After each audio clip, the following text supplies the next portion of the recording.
Anti-Semites.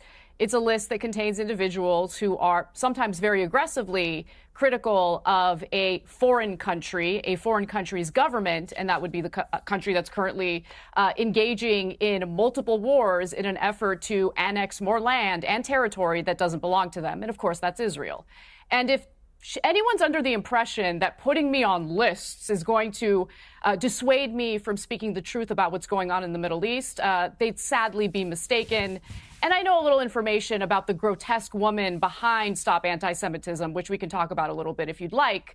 But I feel fine about being included in that list. And Miss Rachel is a national treasure.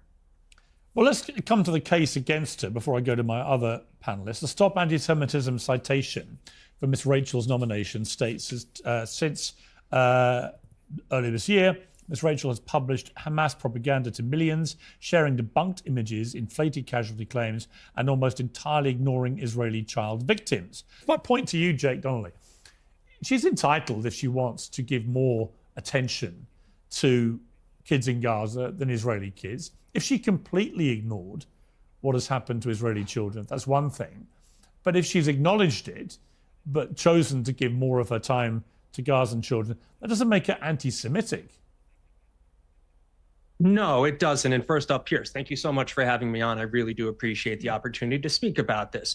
What makes her anti-Semitic is her relationship with Motez Azaza. Because if you're going to be a children's entertainer, you shouldn't have somebody on your show who glorifies the murder of 38 Israeli children. That doesn't make any sense to me. And any parent that puts their child in front of somebody like that so that she can push her propaganda, use fake AI imagery in order to do so, and to continue to just publish everywhere the Hamas-run numbers, 14,000 imminent starving children. I've yet to see where any of those are. Yeah, that is what makes you an anti-Semite. So it's not necessarily the one-sided stuff that she does, but when you go and you talk about all of the children, well, okay, why don't you talk about the 12 children that were murdered by Hezbollah? The Druze children who are simply playing soccer. She says that she cares about all of the children, but I don't see that. In fact, I see what she's doing as a political game, and I'd rather call this stuff out in 1933 than call it out in November 1938. And that's what I'm seeing.